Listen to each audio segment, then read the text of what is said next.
Okay, let's go ahead and simplify this numeric expression.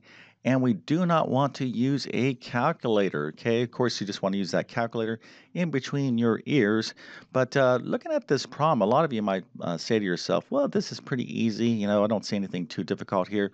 Well, I'll tell you right now, I would say maybe 50% of you watching this video are going to make a simple little error and you're going to get this problem wrong. Okay, even if you're confident that you can do this problem, go ahead and take the challenge, pause the video, do this problem, take you all of about maybe, I don't know, maybe 1 minute, and put your answer into the comment section. Of course, I'm telling you, you need to be careful, and there's going to be a part of this. A lot of you are going to be like, oh my goodness, I made that mistake.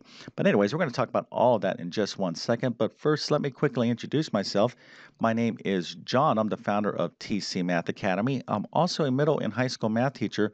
I've been teaching math for decades, and I'm telling you right now, you can be successful in mathematics. And I'm especially speaking to those of you that struggle with math. It doesn't have to be that way, but what you need is great math instruction, clear, understandable, and comprehensive. So if you're at the middle school, high school, or even college level in terms of mathematics, check out my Math Help program. You can find a link to it in the description of this video. I promise it will help you out big time. Also, if you happen to be preparing for any sort of test with the math section, there's so many out there.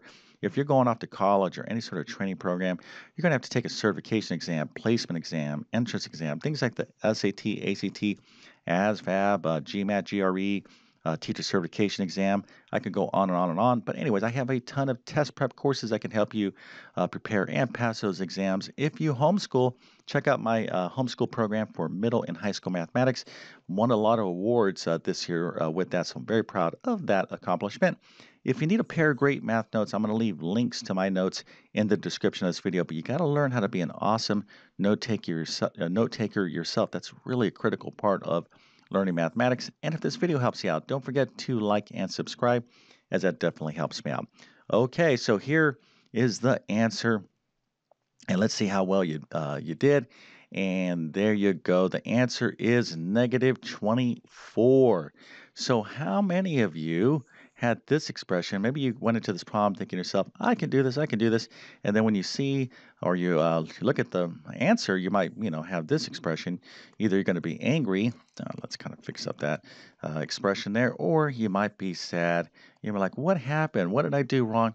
Well, listen, don't get discouraged. Okay, I'm telling you, there's a little tiny error here that a lot of students, I don't even know, well, I'll just say this much. I don't even know if it's clearly taught or stressed enough in certain math classes, okay? But I'm going to really make sure you understand this particular thing. So if you got this wrong, I'm glad that you got it wrong with me and not on some sort of test or quiz. But anyways, if you got this right, that's pretty impressive. So let me go ahead and give you your little happy face, an A plus, a 100%, and a few stars because you did a great job today in mathematics. But let's go ahead and talk about what we need to do here. And the deal is this, okay? I'm going to show you the work, but what's going on? Well, we have a lot of different mathematics or mathematical operations going on. So in math, when you have any two numbers, you can do things with these numbers. What can we do with numbers? Well, we can add them, we can subtract them, we can multiply them,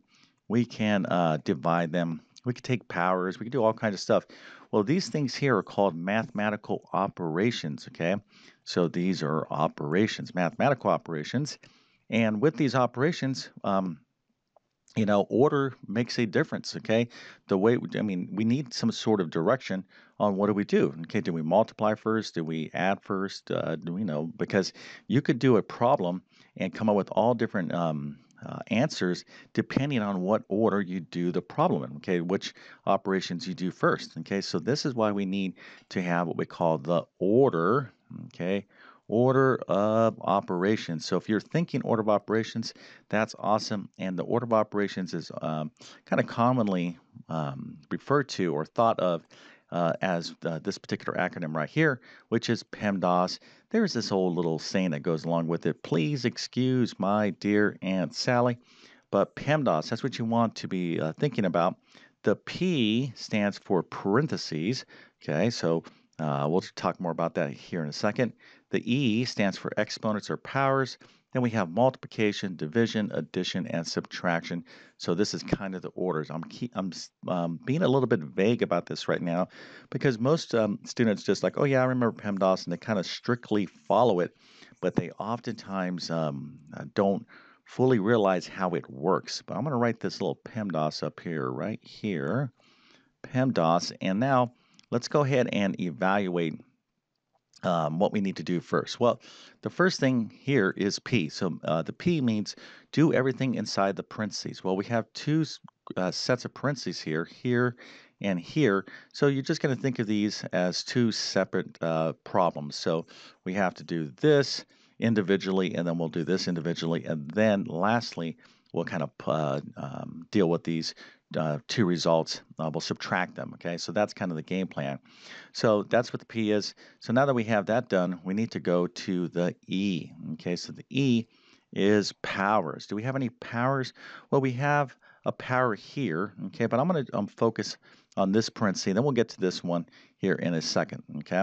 So let's focus on just getting this done, because remember, this is like two individual problems. Over here, you'll see that we'll take care of this power here in a second. But again, when you have two parentheses like this or brackets, just think of these as two individual separate problems. So let's focus in on here and looking at this, what do we do next, okay? Well, inside of here, you're saying, okay, we have division and we have multiplication. So I'm looking at my PEMDAS, I'm thinking, oh, I have division. Yeah, so I have to do the multiplication because that becomes before division, because we're kind of going this way from left to right. Okay, so a lot of you are saying, oh, okay, I need to do multiplication because it becomes before division. So you would choose to do this first. And you're like, okay, I got to do 4 times 2, which of course would be 8. And I would be left with 8 divided by 8, which of course is 1. Well, that is the mistake I was hoping you would make. Okay, I wanted you to make that mistake with me so I can clear this up for you. This is not how PEMDAS works. So some of you might be shocked. Let's go ahead and make sure you understand PEMDAS. So it is P, then E, and then parentheses, and then powers, and then multiplication and division, and addition and subtraction, whatever comes first from left to right. Okay, it's not multiplication always before division. It's whatever you see first. So if I see multiplication before division from left to right, then I'll multiply first. But if I see division before multiplication, I'm going to do it this way. Okay, so now looking at this problem, I'm like, okay, what do I have? Well, I have multiplication and division. What do I see first from left to right? I see division. So that's what I have to do. So if you made that error, I can tell you right now, a ton of students make that mistake. That's why I purposely, set this up this way so we can clarify this. Okay, so let's go ahead and continue with the problem now. So 8 divided by 4 is, of course, 2. So we'll write that result there. So this is going to be 2 times 2 squared. And then we have this part of the problem right here. So now let's go ahead and just work the problem step by step. Okay, so here is, let me go ahead and just scroll down here so we can focus in a bit. All right, so 2 times 2 squared. Well, 2 times 2, of course, is 4. So that's going to be 4 squared. Now let's go ahead and focus in on this parentheses here, because now there's nothing more to do here in this grouping symbol, this parentheses. So 2 times 2 is 4. We're done. There's no more operations to do. So we'll draw our attention over here. 5 times 2 cubed. Well, what do I have to do first? I have multiplication and I have an exponent. Okay, so thinking of our PEMDAS, right? We want to do powers first, then multiplication. So we'll do 2 cubed, which of course is going to be 8. That's 2 times 2 times 2. So now we have 5 times 8, which of course is 40, right? And let's go back over here. 4 squared. Remember, you're going to think of these as they're basically two separate problems. So 4 squared is 4 times 4, which is 16. The value of this is 40. Now we're going to go ahead and subtract these two numbers. You got to be super careful here. Okay, we're going to take the difference of these two numbers, but this is going to be a negative value, a negative 24. You want to think of this problem as 16 plus a negative 40. Okay, so our final answer will be negative or a negative 24. Okay, so don't feel so bad if you made that mistake that I was talking about up here, a ton of math students do, and the order of operations is one of these things. The only way you're going to get better at this is just to continue to practice a lot of problems. So if you need additional help with basic mathematics or the order of operations, I'm going to go ahead and recommend like my pre-algebra course or maybe my math foundations course. I also have additional videos on my YouTube channel on the order of operations, but it's imperative that you practice. Okay, you can't get good or better at math by watching someone else do it. You actually have to do a not just one problem, but you do many. Okay, do easy problems, medium problems, and then more difficult problems. That's how you strengthen your math skills. But if this video helped you out, don't forget to like and subscribe. And with that being said, I definitely wish you all the best in your mathematics adventures. Thank you for your time and have a great day.